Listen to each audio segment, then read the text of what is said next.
اللہ آپ کو ایسی بہت سی فتوحات عطا فرمائے۔ پھر ارطغرل کہتا ہے، سلطان، میں نے قلعے کی طرف ایک پیغام بھجوایا ہے، وہ کل اپنے گورنر کی لاش لینے آئیں گے۔ اگر آپ اجازت دیں تو میں عبرت کے طور پر اس کی لاش انلی بازار میں لٹکانا چاہتا ہوں۔ سلطان کہتے ہیں، یہ بالکل مناسب اور حق والی بات ہے۔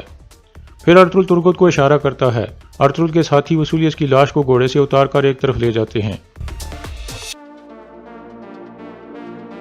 اس کے بعد رات کا وقت ہو جاتا ہے۔ کائی قبیلے میں بانو ججک کا بچہ پیدا ہو چکا تھا اور وہ اسے دیکھ کر مسکرا رہی تھی۔ پھر وہ اپنا بچہ افسا کو دیتی ہے جو اسے جھولے میں ڈال دیتی ہے۔ اس کے بعد بانو ججک دوان کو یاد کر کے رونے لگتی ہے۔ افسا اسے کہتی ہے، انشاءاللہ ان کے خون کا ضرور انتقام لیا جائے گا۔ اتنے میں حلیمہ بھی وہاں آ جاتی ہے اور ان دونوں کو بتاتی ہے کہ ارطغرل اور ان کے سپاہی واپس آ گئے ہیں اور وسولیس ارطغرل کی تلوار سے اپنے انجام کو پہنچ گیا ہے۔ انہوں نے ہمارے شہیدوں کا انتقام لے لیا ہے۔ یہ سن کر افسا کہتی ہے، آخر کار میرے بابا اور ہمارے آدمیوں کی روحوں کو سکون ملے گا۔ بانو کہتی ہے، آخر کار دوان کی روح کو بھی سکون ملے گا۔ اس کا انتقام ہم نے لے لیا ہے۔ اب میں اس کے بچے کو ایک بہادر آدمی کے طور پر پروان چڑھاؤں گی۔ دوسری طرف سلطان ارطغرل کو بتاتے ہیں کہ میرے محل کے غدار نے نکایا کے شہنشاہ کو خبر دی تھی کہ میں یہاں آیا ہوا ہوں۔ وہ پکڑا گیا ہے اور اس نے اعتراف کر لیا ہے۔ وسولیس کسی طرح سے مجھے زہر دینے میں کامیاب ہو گیا تھا، لیکن آپ کی باتیں سننے کے بعد مجھے لگتا ہے کہ یہ معاملہ یہاں ختم نہیں ہوا۔ ارطغرل کہتا ہے، جب تک ہم یہ پتہ نہیں لگا لیتے کہ وہ تیر انداز کون تھے جنہوں نے وسولیس کو بھگانے میں مدد کی، اس وقت تک آپ کی جان خطرے میں ہے سلطان۔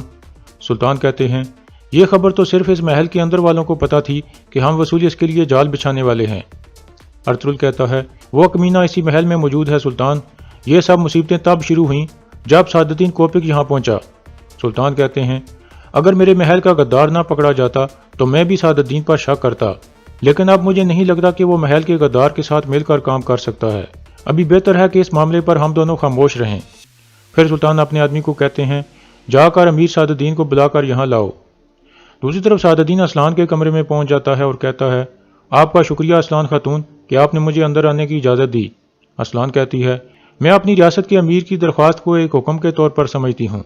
سعد الدین کہتا ہے، تم اس امیر کو چھوڑو، میں یہاں سعد الدین کے طور پر آیا ہوں، ایک بیچارہ آدمی جو تمہاری محبت میں گرفتار ہے اور جس کی منگیتر اپنی وعدے سے مکر گئی ہے۔ اسلان کہتی ہے، وہ سب گزر چکا ہے میری حضرت، اور کتنی دفعہ میں آپ کو بتاؤں، میں نے اپنے بابا کی عزت کی خاطر وہ سب قبول کیا تھا۔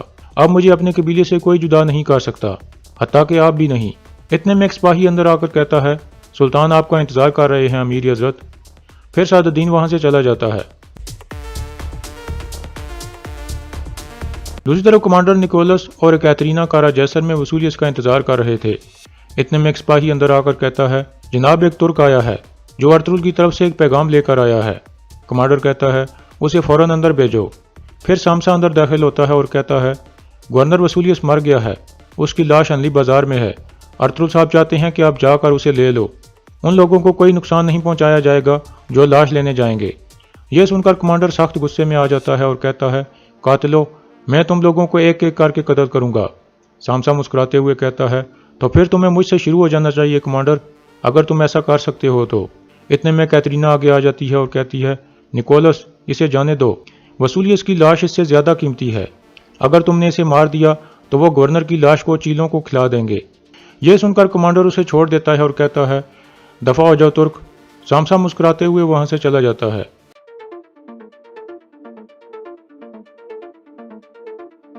دوسری طرف سلطان ارطغرل کو کہتے ہیں، جب آپ واپس قبیلے جاؤ تو ارطغرل صاحب کو ایک پیغام رساں کے طور پر قلعے میں بھیجو، یہ میری ان کے لیے آخری وارننگ ہوگی کہ وہ ہتھیار ڈال دیں۔ اتنے میں سعد الدین بھی وہاں پہنچ جاتا ہے۔ سلطان اسے کہتے ہیں، اب نکولس یا تو ہتھیار ڈالے گا یا پھر وہ اور اس کے ساتھی مارے جائیں گے۔ میری فوج محاصرہ کرنے کے لیے آ رہی ہے، جب تک میری فوج یہاں آ کر میرے لیے بڑا خیمہ نہیں تیار کر لیتی تب تک میں ایک مہمان کے طور پر اسی سرائے محل میں رہوں گا۔ سعد الدین کہتا ہے، یہ آپ کا ایک عظیم فیصلہ ہے سلطان، جیسا کہ آپ نے کہا ہے کہ غدار اسی محل میں ہو سکتا ہے۔ سلطان کہتے ہیں، اگر ایسا ہے تو یہ تمہارا کام ہے کہ احتیاطی تدابیر لو سعد الدین، تم پہلے بھی اپنی ذمہ داری میں ناکام ہو گئے ہو۔ سعد الدین کہتا ہے، حالات ایسے ہو گئے تھے کہ مجھے اس طرح کے اقدام اٹھانے پڑے سلطان، مستقبل میں ان غلطیوں سے سیکھتے ہوئے اس طرح کی چال میں نہیں پھنسوں گا۔ سلطان کہتے ہیں، تمہارے لیے اب کوئی مستقبل نہیں ہے سعد الدین، اس طرح کی بڑی غلطی تمہاری جان لے جائے گی۔ دوسری طرف کارا جیسر میں کمانڈر نکولس وسولیس کے لیے دکھی تھا۔ کیترینا کہتی ہے، اگر تم ایسے ہی روتے رہے تو یہ قلعہ ہمارے ہاتھوں سے نکل جائے گا۔ اب سارے کمانڈروں کو بلاؤ، میں خود ان کی کمانڈ سنبھالوں گی۔ کمانڈر کہتا ہے، تمہاری یہاں کوئی حیثیت نہیں ہے کیترینا، تمہیں کیا لگتا ہے کہ وہ ایک عورت کی بات سنیں گے؟ کیترینا کہتی ہے، میرے بابا یہاں گورنر رہ چکے ہیں، کوئی میرے اوپر سوال نہیں اٹھا سکتا۔ کمانڈر کہتا ہے، ہم ارطغرل کو یہ قلعہ نہیں لینے دیں گے اور قلعے کی ساری دیواریں محفوظ بنا دیں گے۔ یہ کہہ کر وہ باہر نکل جاتا ہے۔ اس کے بعد اگلا دن شروع ہو جاتا ہے۔ ہنلی بازار کے سرائے محل میں ترک سردار موجود تھے۔